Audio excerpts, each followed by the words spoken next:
Ladies and gentlemen, give a warm round of applause to Michael Weintrob.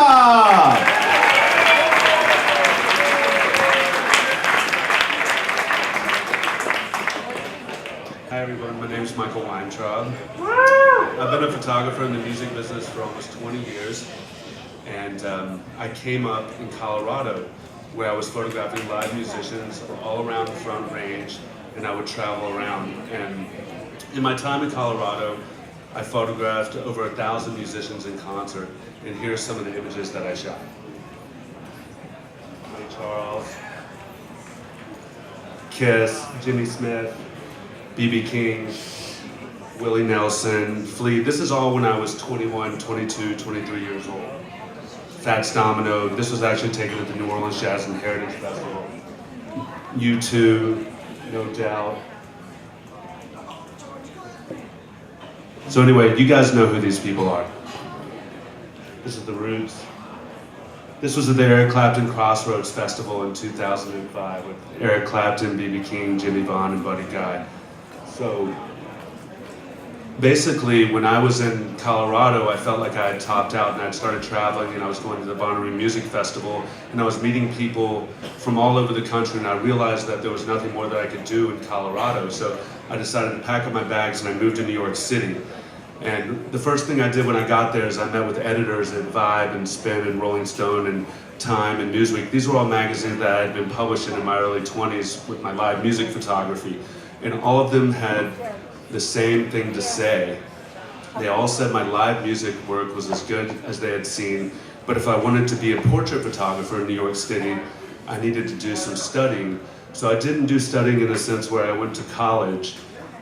I had mentors. I moved into a building in New York City that was filled with photographers, artists, filmmakers, and assistants who worked for people like Annie Leibovitz and Stephen Klein and Mark Seliger and some of the more famous photographers. And these guys became my peers, and they taught me about portrait photography.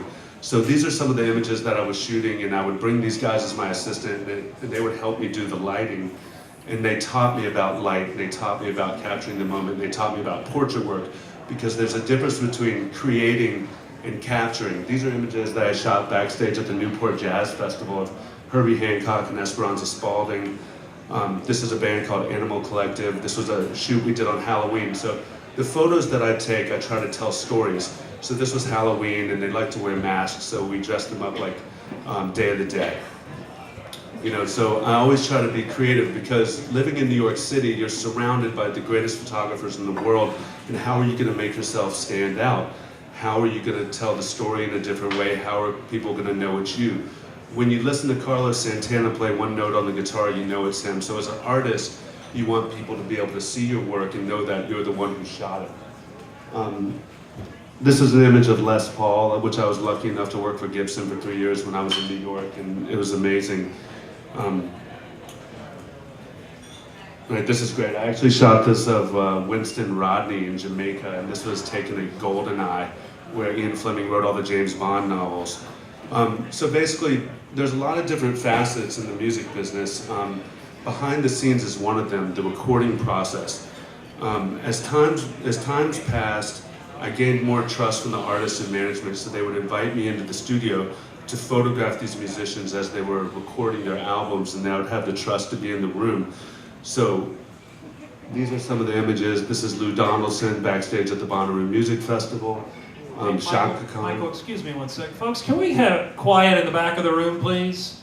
We really appreciate the networking, but not during a speaker like this. Sorry, I'm an asshole. Thanks for giving me that much credit.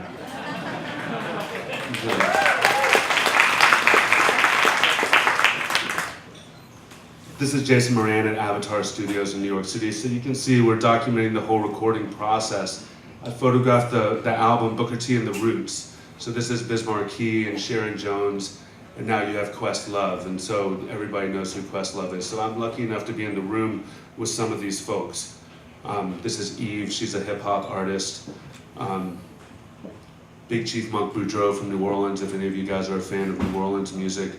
And this was, you know, whenever I would go to different cities, I would, you know, photograph the New Orleans Jazz and Heritage Festival, and I would call these different magazine editors to let them know I was in town. I got a phone call one day that said, Jamie Foxx is playing Ray Charles, and we want you to go on set and take a portrait of him. So this was an amazing experience, besides the 5 hours I had to sleep on a road case before they actually let me take the photograph. So music photography has a lot of different facets. We've seen live music, we've seen portraits, we've seen behind the scenes. Now I want to talk about event branding. So when you take a photograph of a musician on stage, it can be on any stage in the world, but if you have images of the crowd or different landmarks, it actually tells the story of the event. And so that's why nowadays everybody has an iPhone, but I get hired to shoot events because I try to tell the story. A person on stage could be anyone on stage. So these are some of the images that I've shot from a branding perspective that when the venues hire me. You know, Gillian Welsh on stage at the Newport Folk Festival. You look at this image, you know it was shot at Newport. They can use this image for their branding. So as a photographer, when a promoter or a sponsor hires me, I try to tell the story of their event so my images will actually increase their bottom line. This is an image of Jimmy Buffett on stage at the Newport Folk Festival from a helicopter, which was really scary, but I recommend it. Okay, so this image was from the Rothbury Music Festival, and it was on the 4th of July. So this is the essence of a music festival. This is an image that ran in Spin Magazine. This is an image that this festival could use for their branding. This is Government Mule at the Beacon Theater on New Year's Eve. Now I'm the house photographer at the Sand Amphitheater here in town. So when you look at these images, you can kind of see Nashville. The beauty of it is I moved to town and I didn't have to steal anyone's gig because the venue didn't exist. This is my morning jacket on stage at the Ascend, and so you can see there's the bridge, and anyone who sees these images will know Nashville. And so I have pride in living here in Nashville, and I want to kind of show people what I can do here. I also work at the Cumberland Caverns as the photographer for the Bluegrass Underground. These are some images I shot there. Okay, so we've talked about event branding, but we can also do event branding with portrait work. So I would go on the Jam Cruise every year, which is a music festival on a boat. And for 2 years, I wanted to tell the story of the cruise. So I dressed up the musicians as crew members to tell the story of the cruise. This is Les Claypool as the captain, Medeski Martin and Wood in the engine room, String Cheese Incident as baristas, the ALO as chefs, Grace Potter as the housekeeper, which I'll keep that on for a second for all you men out there. So this is Pearl Bruce Hampton as the bartender, if any of you know who some of these people are, but it doesn't matter who the people are, you can look at the image and it tells the story of the cruise. Carl Denson as the chef, Sharon Jones as the receptionist.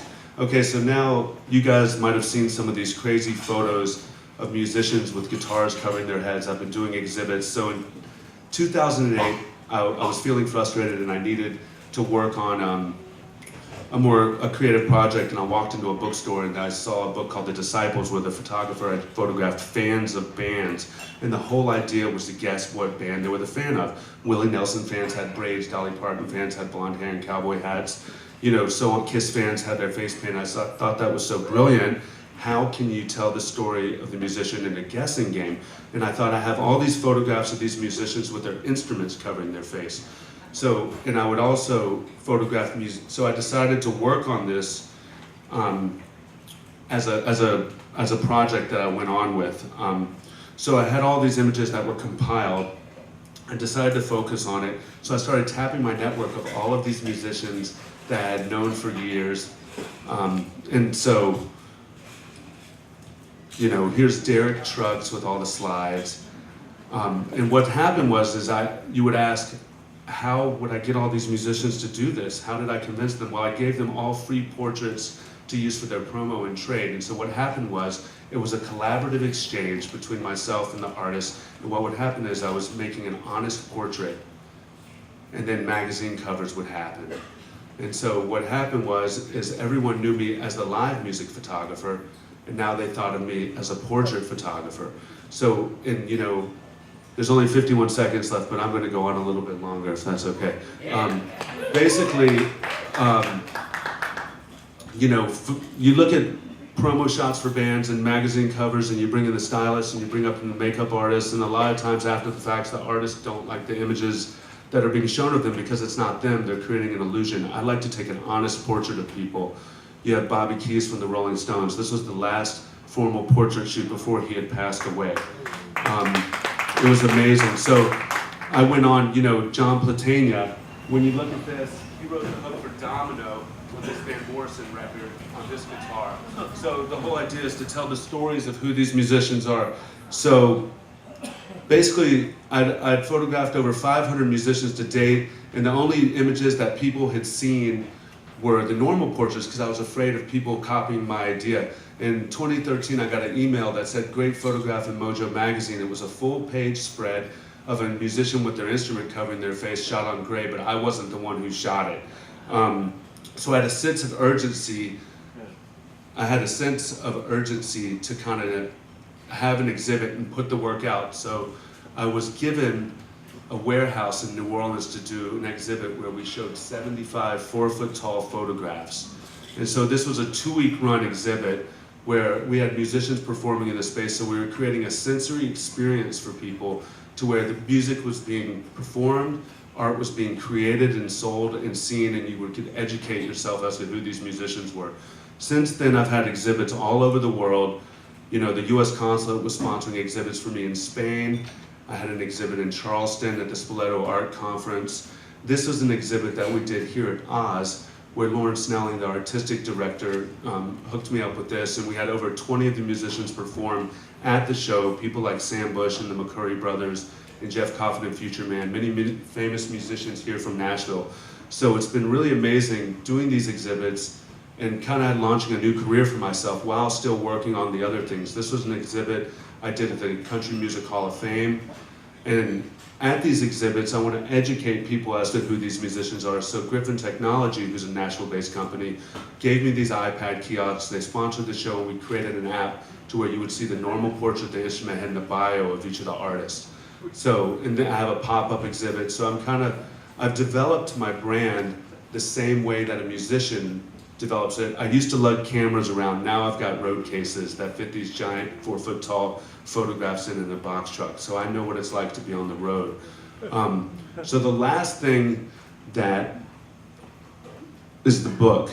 And I've been talking to people about this book for the last 10 years, and I finally bit the bullet and I did a crowdfunding campaign, and in 45 days I raised $50,000. So I'm gonna start my own publishing company and print this book in Italy. So it just goes to show you that you can do what you love in life. Thanks. So I'm really proud to be here and to be able to share this with you guys. I'm happy to be a Nashville resident now. I've opened a studio in East Nashville where I'll be shooting and doing promo shoots as well as working at the amphitheater, and I'm just really thankful to be here, and I hope you enjoy the work. Ladies and gentlemen, Michael Weintrob. Good job, man. That was amazing. Oh, you're great, man. No, you say a lot with these photos, too. Holy smokes. I was going to say, there was a quote in there that I could not let go. And I feel like it applies to like living a life in music. It's really scary, but I'd recommend it. You were talking about the helicopter, but I think that's all of us. So one more time, Michael Weintrob. Great job, man.